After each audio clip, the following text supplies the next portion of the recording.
So I'm just warming up before my round of golf and I thought, you know what, I'm going to film a video and show you my 5-minute chipping routine that I give to most of my students who are struggling with chip shots around the green. I give them a drill to start with. I don't think I've shared this on the channel yet, that basically they do before every shot that helps them guarantee consistent contact, because if you don't have consistent contact, the anxiety, the nerves coming, and you need that confidence to take to the golf course, okay? So I show them how to do that first. The next thing, once they've got contact and the confidence is starting to rise, 2 or 3 minutes, the final section of the warm-up routine is developing a rhythm with the arms and the club head to help them control distance. Once they've done that, then we experiment with a few difficult shots around the green from rough, bare lies, so that they're ready to take it to the golf course. I can't wait to share it with you. It's super, super cool. Before I do though, if you're new to the channel, it's one of your first videos of mine, please consider subscribing. At least videos just like this one every single week to try and help you improve your game. But you never have to remember a thing. Everything we do here, I'll put into a free download practice guide in the description box below. So if you're willing to spend 5 minutes practicing this before each round of golf, your shot game will improve like no end. So here's what I want to do. Let's start with, when you're warming up, the first thing to do is this. Forget about distance control, where the target is. I want you to build that confidence up so you get strike out on the golf course. You know, if you're thinning it, fattening it, that awful anxiety is terrible, isn't it? So how do you get strike? You need 2 things to control. The first thing, you need to control where the club is hitting the ground. It needs to be consistent time and time again. And the second thing is how it hits the ground. We do not want it to be going too deep, and we don't want it to be missing the ground. So you need to be controlling the depth of your arc through this golf swing.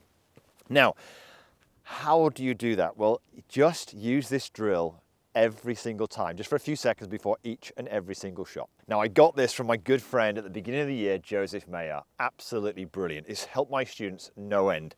And it's the Leaning Tower of Pisa drill. All you're doing here is this. Most of the time, golfers, they aren't controlling where the club hits because their bodies often are leaning back, trying to help the ball up in the air. Sometimes it's swaying forward. They're moving around too much. We want to have something that's more repeatable, more consistent. So what you do is you get yourself set up, and I don't care where the ball position is. The further the ball is forward in your stance, the higher the ball goes. If the further the ball is back, the lower it goes. I don't really mind. The hand position is just opposite your lead leg. I'm going to raise my hand a little bit here so it's away from my legs here, and I'm stood reasonably close to the golf ball, right? Now what I do now is this. I imagine my body tilting forward and leaning like the Leaning Tower of Pisa. To do this, to exaggerate my students, this is the drill. I get them to almost lock the right leg or the trail leg out so it's pushing this way. Now that really, in a sense, keeps this dot, the upper center and the lower center, stacked on top of one another, and the aim is to keep it there all the way through the shot. As opposed to, if this leg starts to kind of flex now, we can start to get stuff like this, where these dots now become misaligned and your strike completely disappears. So stage 1 is to get the correct body movement first, learn to feel it.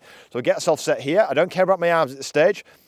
Leaning Tower of Pisa, lock that trail leg out, and then all I'm going to do, look here, I'm rocking here, and notice where my body's going. It's working up through the shot. It isn't working down where most people are doing it, right? It goes up through the shot. Now, every one of my students has a bag in the back of their car because it helps. This is huge. It really helps them to feel this in a rhythmical way. I get them to hold the bag like this, get themselves set up, Leaning Tower of Pisa. Now, all we're going to do now, look, is this. Swing the bag side to side. And notice here, do you see any turn? Turn? None at all, is there? This is the feeling I want you to have.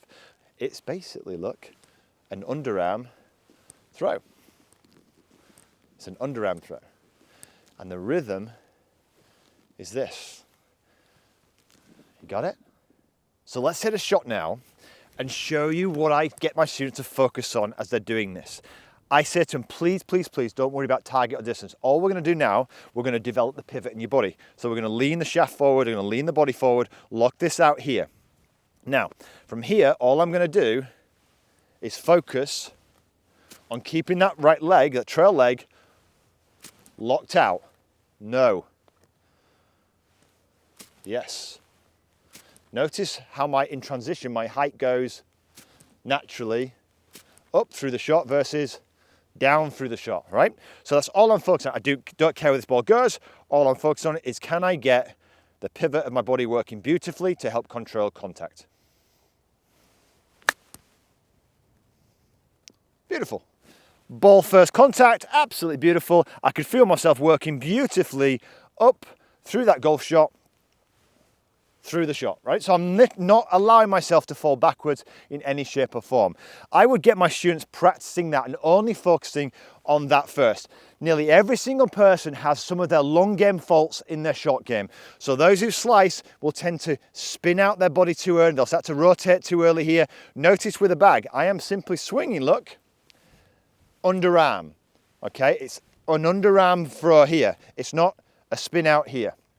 Which brings us on then to step number 2. We've started to get the pivot, so we're starting to control where you strike the golf ball. Notice when I swung the bag here. What do you notice about my trail arm, the position of my right arm? It's in this place here. This is where I want you to be. And notice it's swinging. I am at any stage rotating round. I am not doing this. I am simply keeping that right arm swinging. Look, where's it pointing? This, almost like I'm giving blood. It's pointing towards you and I'm swinging it in this direction all the time, right? Super, super important. So when you put the right hand on the golf club, my right hand's in this position. But there's one thing that I would say most golfers screw up here. The arm's in here, but we don't want the hand there. The hand, that's what controls the face. Unfortunately, what most people do is they do this. They turn everything this way. When you do this, that gets you, thins the fats, you name it. Or worse still, they know we've got to get underneath the golf ball and get the arm in this position, so now they turn everything. They turn the hand there, and now they're jabbing at it and almost getting these nervous kind of twitches, yeah? The right arm and trail arm stays in this position. The palm faces forward, very important, and all you're doing here is this. We've got the body pivot, we don't do anything with the wrists. They stay basically calm and passive. We're not rolling, not doing anything. We want to keep it simple and repeatable. I've got the pivot now, I keep my wrists in place, and it's an underarm throw. Notice where my trail arm is. It's not wrapping underneath. I'm not flicking it this way. I am simply got my pivot, and my right arm, my trail arm is working underneath just with an underarm throw. Beautiful, beautiful strike. Underarm throw every single time, not caring to start with where the ball's finishing. Now, people say to me, well, I've been told not to get underneath the golf ball. You're not. What you've done is I've set the wrist angle and I've set my body position, so I'm naturally going to be striking slightly down on the golf ball. I don't try to strike down on it. My body is simply swinging like the bag's swinging, and the ball gets in the way of this swing. But this trail arm is never spinning. It's not. We're not trying to hit down on the golf ball. That happens as a natural byproduct of the club or the ball getting in the way of this arc. If I wanted to hit it higher, I would hit more ground behind the golf ball by simply moving the ball further forward, so I'd catch the ball slightly later on in the arc. But notice, I'm controlling my pivot. I'm not doing fancy stuff with my wrists. Those wrists are staying in position, and I focus on locking that out and working up through that shot. So before we finish up with distance control, let me just show you a slightly more lofted shot doing exactly the same thing. So I've put my ball forward in my stance. I've opened the face a little bit here, but this is so important. Notice where my hands are on the golf club. They are still where they were on the previous shot. Again, when people start to try and get elevation, they start to try and change their flight of their shot with their body as one, and sometimes with their hands. That's what we've got to avoid. You've got to trust everything we've just done will work and let the club do its job. I've got 60 degree here. I've moved my ball forward. My height and what I'm trying to do, I've built in at setup. All I do now is, again, control that pivot and the strike, and then just swing underarm. It's the same principle as before. Let's have a look at this in action. And there's the height. Clearly it's not going to go as far, nowhere near as far, but immediately we have more height, and all I'm doing is the same principle. I get myself set here and I simply just swing in the same way I've just done before, keep my wrist angles backwards and forwards, and the ball pops up beautifully, and I'm not doing anything different, right? Exactly the same motion, same pivot, same hand position, just move the ball forward and open the stance, right? Now, distance control. For most of my students, once they start to strike it like this, that's almost enough for them. They're like, oh my God, I can play. I've saved my embarrassment now. That's already enough for me. When you've got strike, the next thing is simply, it's just an underarm throw.